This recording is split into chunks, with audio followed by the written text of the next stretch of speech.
Hello and welcome, my dear friend. If you're here, I'm pretty sure you felt like a color that doesn't quite fit the palette everyone else is using. The places where others find comfort might feel like a cage to you. Conversations that spark excitement in others might leave you strangely unmoved. The well-trodden paths they follow with such certainty might appear in your eyes as aimless wanderings. Why this disconnect? Why does the world sometimes feel like a foreign language, and you, a lone translator struggling to be understood? It's because, my friend, you are not entirely of this world. This truth might resonate deep within you, a forgotten chord struck by a familiar hand. It might even feel a little unsettling, a challenge to everything you've been told. But if you listen closely, if you allow your spirit to breathe, you will recognize the echo of this truth within you. It's always been there, waiting for the right moment to surface. This isn't some mystical metaphor or an exaggerated claim. This is a profound reality. You carry within you something that transcends the ordinary. Your spirit has origins beyond this earthly realm. The very essence of your being is interwoven with something that defies human comprehension. It's as if divinity itself has brushed against your soul, leaving an indelible mark. You are, in essence, a vessel of something truly extraordinary. A mystery veiled from the casual observer, but revealed to those with the sensitivity to perceive it. The world, in its often misguided wisdom, has tried to convince you otherwise. It has whispered that you are just like everyone else, that you must conform, that you must follow the prescribed rules of the game. But something within you has always resisted. A spark of defiance, an unyielding flame that refuses to be extinguished. Why? Because you were never meant to conform, and I'm sure you know it by the times you did it. We did it in some point in our lives. Keep in mind, this message isn't for everyone. Some will hear these words and dismiss them as fanciful notions. Some will remain blind to the truth being spoken. But you, my friend, if you are truly one of the chosen, will feel your spirit vibrate in agreement with what I'm about to say. So, open your heart, open your mind, and allow the fire of truth to burn away the layers of falsehood that have been placed upon you. Today, you will remember who you truly are. Let's delve deeper. God said, "Let us make mankind in our image, in our likeness," as we read in the book of Genesis. But what does it truly mean to be made in the image of God? It means you are not simply flesh and blood. You are not merely a physical body. You are, first and foremost, spirit. Your true nature transcends the limitations of this material world.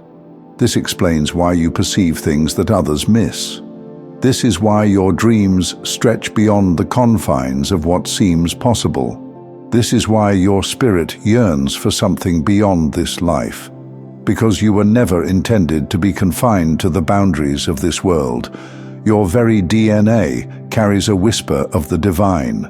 It holds the imprint of the Creator, and this is what sets you apart. This is why the world sometimes misunderstands you.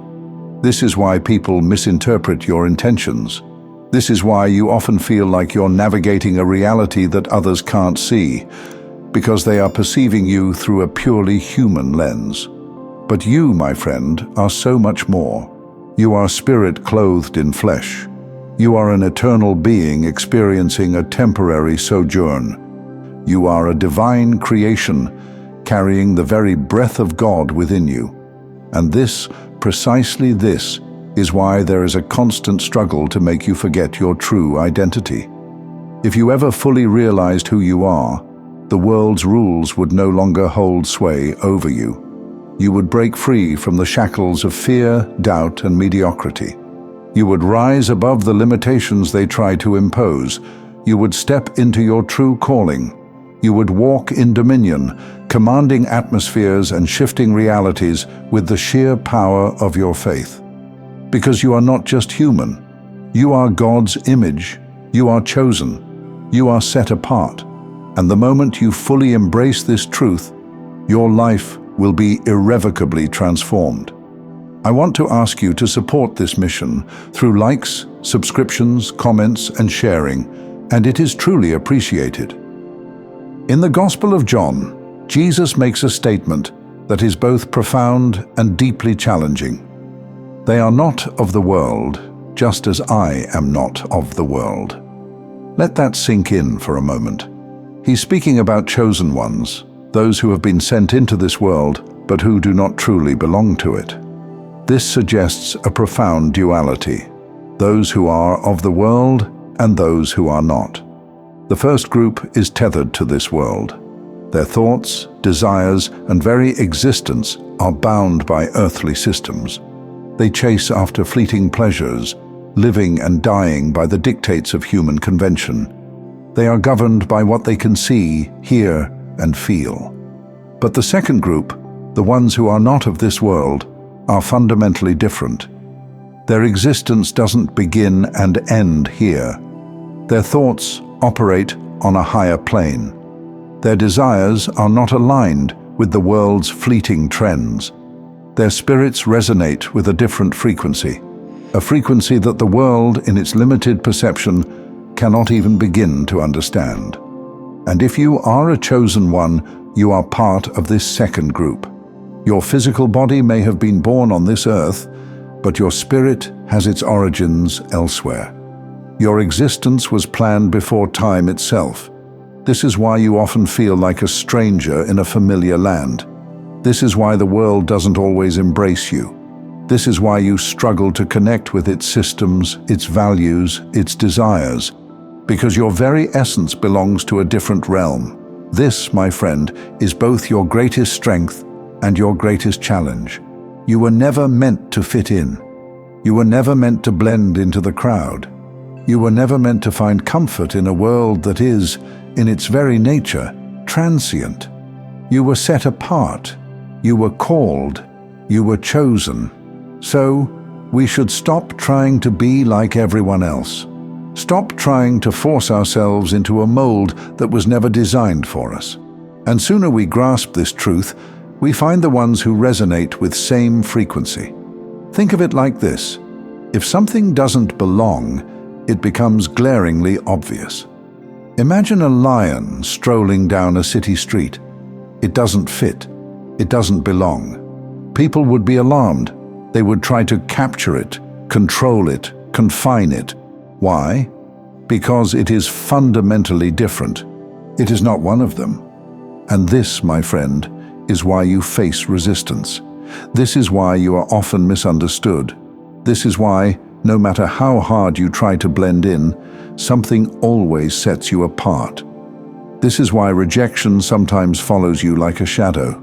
This is why you can feel like a stranger even among those who are supposed to be your own, because you were never meant to fit in. The world senses your difference, even if it can't articulate why. It perceives that you don't quite belong, and because of this, it might try to break you. It might try to force you into conformity. It might try to make you doubt yourself, question your identity, and abandon your calling. But don't fall for this deception. The rejection you experience is not a curse. It's a confirmation. You are struggling not because you are weak, but because you are powerful. You are suffering not because you are lost, but because you have been found. You are being resisted not because you are worthless, but because you are priceless. The world doesn't attack what doesn't pose a threat. This is why darkness despises the light. This is why the adversary targets those who carry purpose. This is why systems are often designed to suppress the chosen ones. Because if you ever fully awaken to who you truly are, you will become unstoppable. And that, my friend, is what they fear most. So the question becomes, will you rise? Will you embrace your calling? Will you walk as the lion you were created to be? Or will you allow the world to confine you to a cage? Now that you understand that you are not of this world, how then should you live in this world? So what does this mean for us? First, we should stop trying to fit in. We were not designed to blend in. We were made to stand out. We should stop seeking validation from people who were never meant to understand us. The world will never accept what it cannot control, and it will always resist those who carry the light. So, instead of chasing approval, we should embrace our difference. We should walk in confidence, knowing that our separation from the world is a testament to our belonging to something far greater. Second, we should guard our spirit. The world will relentlessly try to corrupt us, to dim our inner flame, to make us forget who we are. It will bombard us with distractions, temptations, and lies designed to pull us away from our true identity. So we should protect our spirit at all costs. We should be mindful of what we allow into our heart, what we watch, what we listen to, and who we surround ourselves with. Not everything that is permissible is beneficial. Third, we should speak with authority. Our words have the power to shape our reality. We should stop speaking weakness. We should stop speaking defeat. We should speak life. We should speak power. We should speak destiny. Our voice carries divine weight, and what we declare has the power to shift atmospheres. If we continually speak fear, we will live in fear. If we speak faith, we will walk in faith. Fourth, we should walk by faith, not by sight. Our true power lies not in what we see, but in what we know. We should stop waiting for physical proof before we move. The world relies on sight, but we are called to rely on revelation.